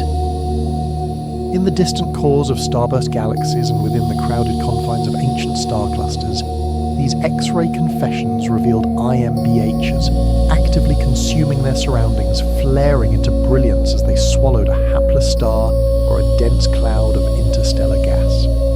Each flare was a scream in high-energy light, a confirmation written in plasma and radiation, telling the very same story the gravitational waves were telling through the vibrations of space-time.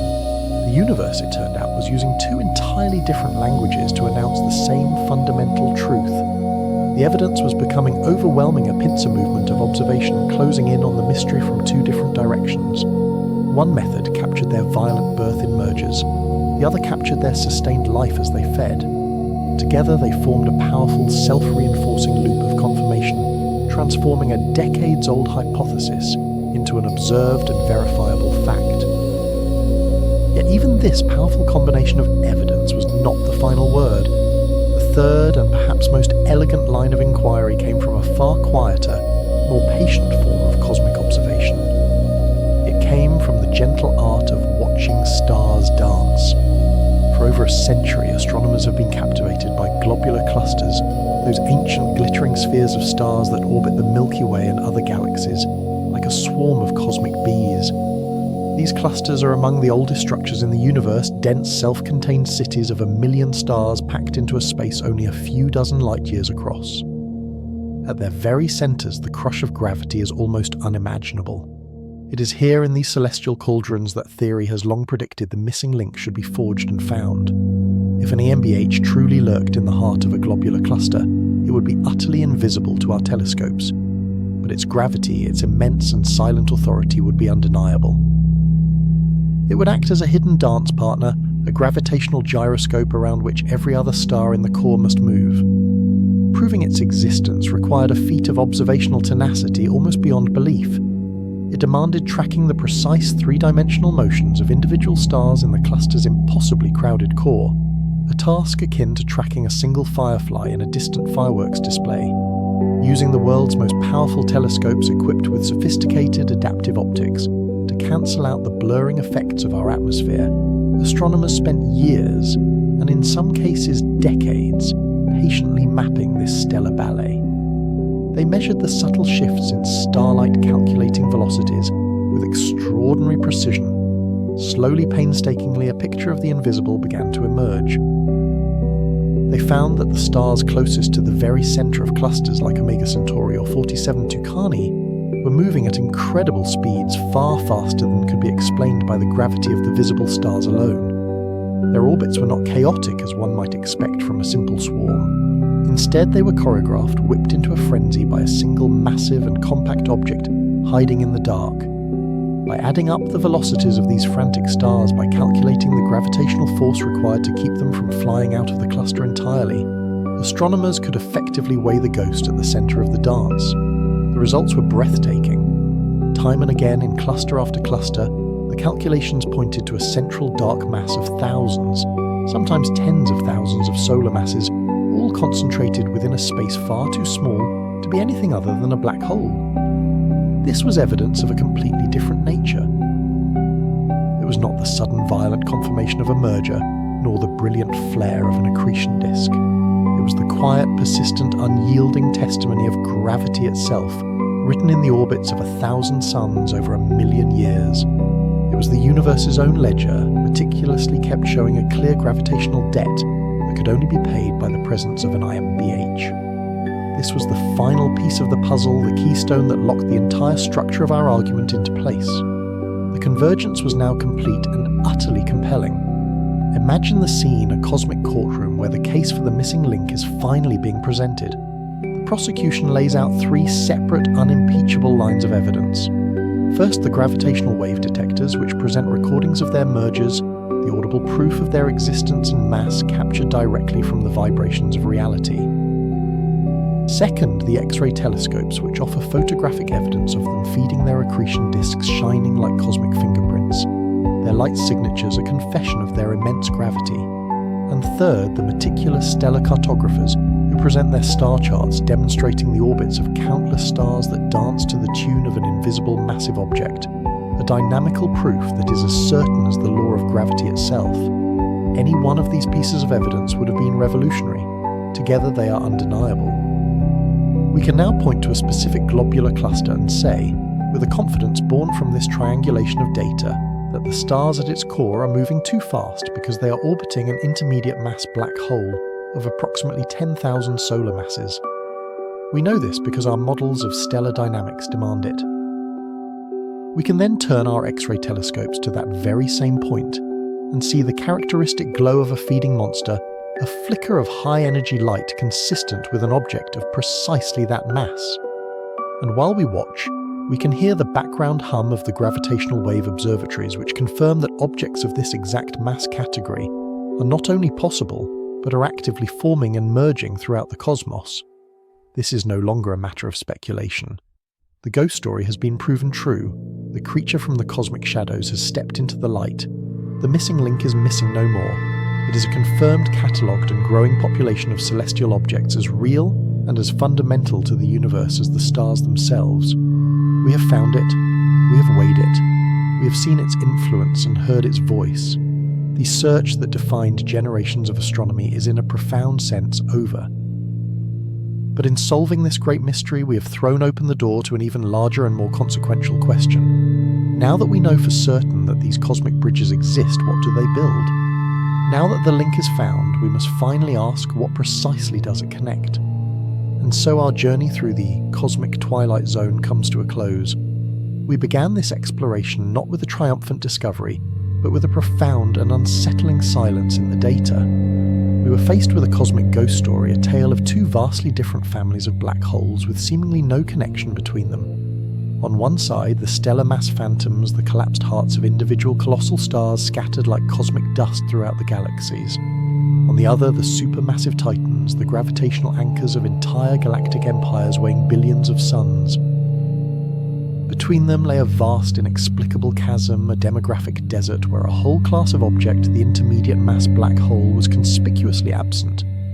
This absence was more than just a curiosity. It was a deep fracture in our understanding of cosmic evolution. It was a missing chapter in the epic story of how the universe builds its grandest structures. We had the beginning and the end of the tale, but the entire middle, the crucial transformative act, was missing. How did the universe leap from the mass of a single star to the mass of a billion? The question echoed through observatories and supercomputer simulations for decades, a persistent, frustrating whisper that hinted at a fundamental flaw in our cosmic narrative.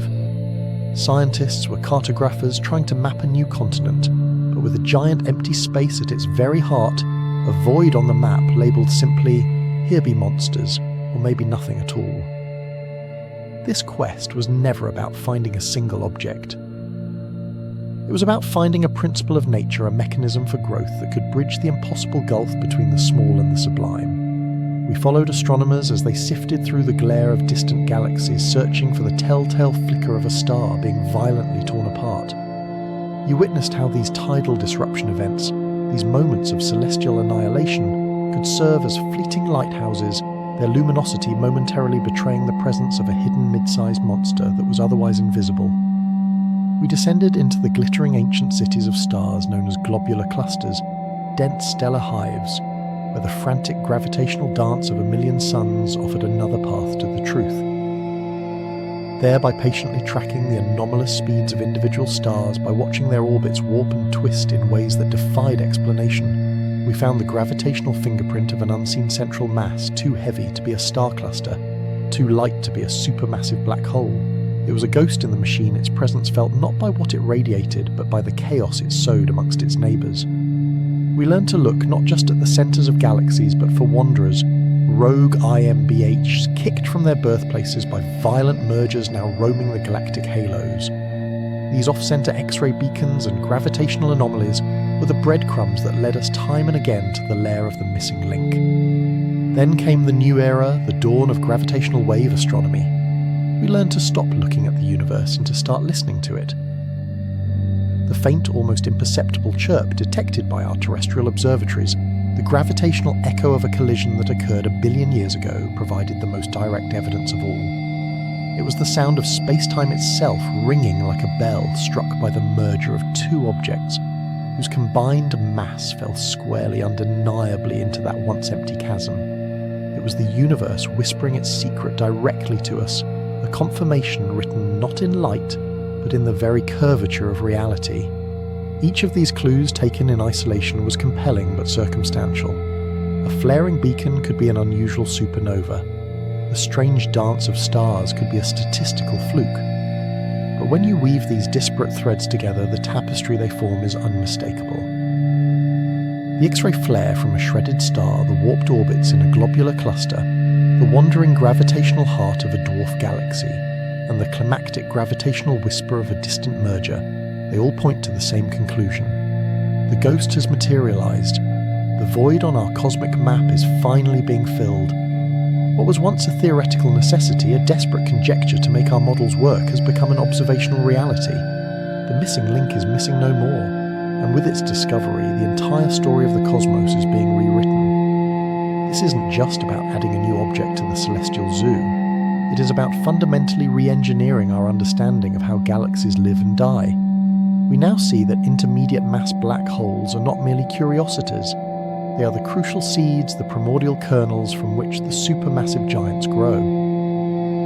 Our models of galaxy formation no longer need to invoke exotic, unproven physics to explain the sudden appearance of billion solar mass black holes in the early universe.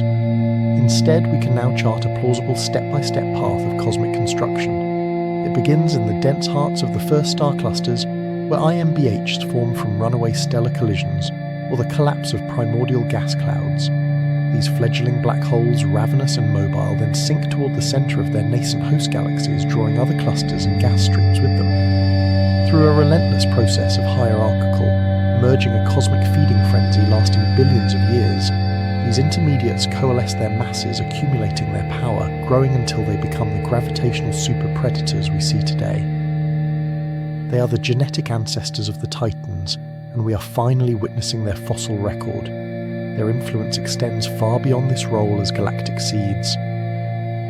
Within the dense confines of globular clusters, they are not just quiet residents, they are active and violent engines of stellar evolution. An IMBH acts as a gravitational gyroscope, stabilizing the cluster against evaporation while simultaneously acting as a cosmic slingshot.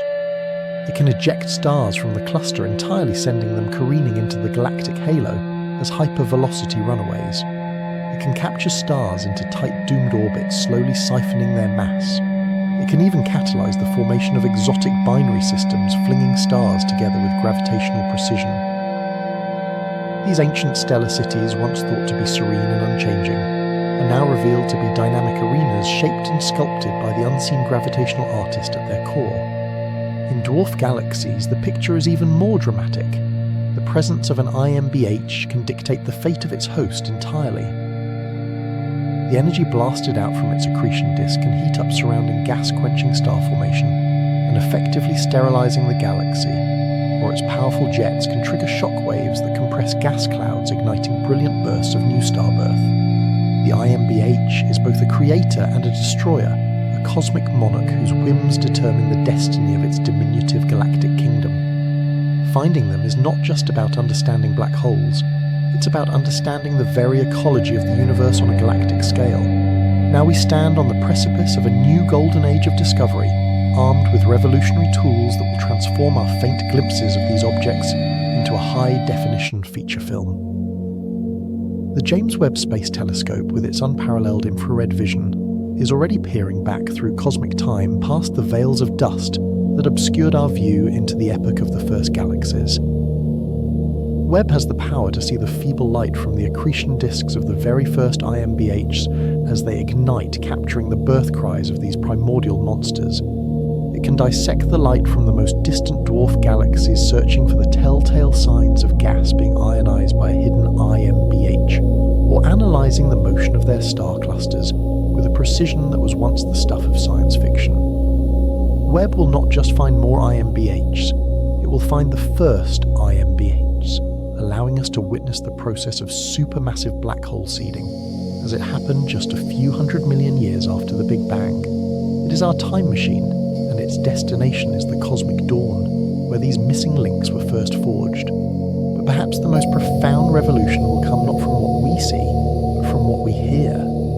We are building a new kind of observatory, one that doesn't use mirrors or lenses. The Laser Interferometer Space Antenna, or LISA, will be a gravitational wave detector of unprecedented scale, an equilateral triangle of spacecraft millions of kilometers on a side floating silently in solar orbit.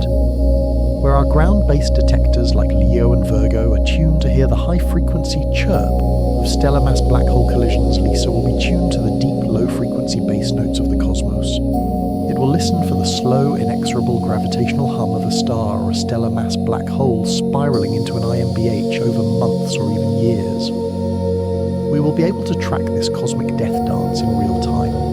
The gravitational requiem played on the fabric of space-time itself, providing pinpoint measurements of the IMBH's mass spin and location. LISA will hear the mergers of IMBHs with each other, the very process of hierarchical growth that builds the supermassive titans. It will detect the gravitational waves from these collisions from across the entire observable universe, creating a census not of dozens but of tens of thousands of these objects.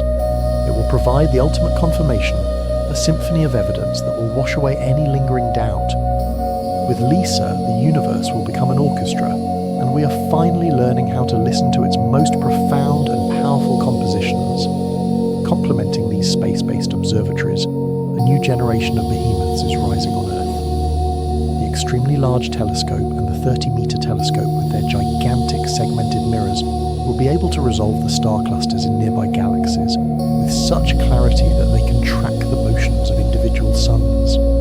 They will create detailed gravitational maps of cluster cores, revealing the presence of IMBHs with irrefutable dynamic evidence. They will perform a kind of celestial archaeology, uncovering these cosmic fossils in our own galactic neighborhood. In the radio spectrum, arrays like the Next Generation Very Large Array will probe the faint jets and outflows launched by accreting IMBHs, a form of cosmic exhaust that signals the presence of a powerful central engine. Each new instrument operating in its own unique way will contribute another crucial piece to the puzzle. It is a multi-messenger, multi-wavelength assault on one of cosmology's greatest remaining mysteries. The era of speculation is over. The era of precision measurement is about to begin. Our quest to find the universe's missing middle has in the end revealed a cosmos far more interconnected, far more dynamic, and far more elegant than we ever conceived. The stark divide between stellar and supermassive was an illusion, an artifact of our limited perspective.